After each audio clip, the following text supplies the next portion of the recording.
വിമാനത്തിൻ്റെ സുരക്ഷയിൽ കൂടുതൽ ശ്രദ്ധ ചെലുത്തണമെന്ന് എയർ ഇന്ത്യയോട് director general of civil aviation നിർദ്ദേശിച്ചതായി ഡൽഹി വാർത്ത.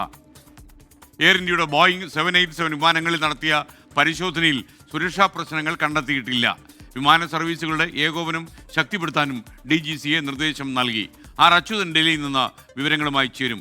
അച്യുതൻ, ഈ director general of civil aviation ഇങ്ങനെ ഒരു നിർദ്ദേശം കൊടുക്കാൻ നമ്മുടെ ഈ അഹമ്മദാബാദിലെ അപകടമല്ലാതെ മറ്റെന്തെങ്കിലും സാഹചര്യമുണ്ടോ? എയർ ഇന്ത്യ വിമാനങ്ങൾക്ക് വേറെ എന്തെങ്കിലും സാങ്കേതിക പിഴവുണ്ട് എന്ന് DGCA കണ്ടെത്തിയിട്ടുണ്ടോ?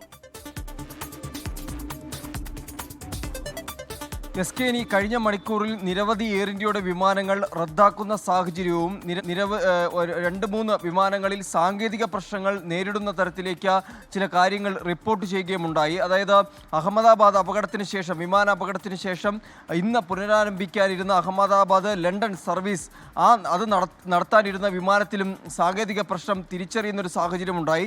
ആ ഒരു ഘട്ടത്തിലാണ് DGCA അടിയന്തരമായി എയർ ഇന്ത്യയുടെ ഉദ്യോഗസ്ഥരുമായി ഒരു യോഗം അടിയന്തരമായി വിളിച്ചു ചേർത്തത്. ആ യോഗത്തിലാണ് എയർ ഇന്ത്യക്ക് ചില നിർദ്ദേശങ്ങൾ DGCAയുടെ ഭാഗത്ത് നിന്ന് നൽകുന്നത്. അതിൽ പറയുന്നത് വിമാനത്തിൻ്റെ സുരക്ഷയിൽ കൂടുതൽ ശ്രദ്ധ ചെലുത്തണം, വിമാനങ്ങൾ പുറപ്പെടൽ അത് സമയബന്ധിതമായി തന്നെ നടപ്പാക്കണം, ഈ വിമാനങ്ങളുടെ പ്രവർത്തനവുമായി ബന്ധപ്പെട്ട നടപടികൾ കർശനമായി പാലിക്കണം എന്നതുൾപ്പെടെയുള്ള നിർദ്ദേശങ്ങൾ നൽകുന്നുണ്ട്.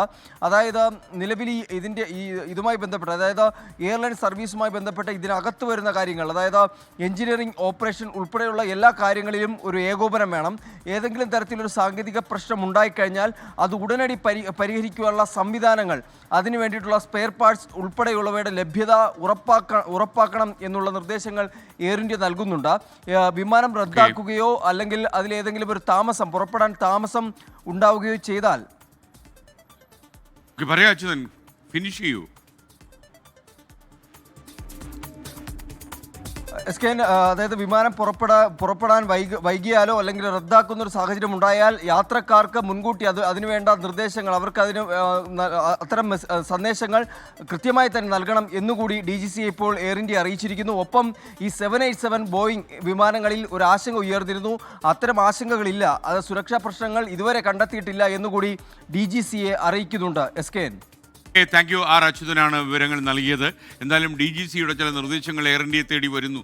പ്രത്യേകിച്ച് എയർ ഇന്ത്യയുടെ ബോയിങ് വിമാനം അഹമ്മദാബാദിൽ തകർന്നു വീണ് ഇത്രയധികം 240ഓളം ആളുകൾ മരിച്ച സംഭവത്തിന് ശേഷമാണ് ഇത്തരം കരുത്തോടെയുള്ള തീരുമാനം DGCA അറിയിക്കുന്നത്.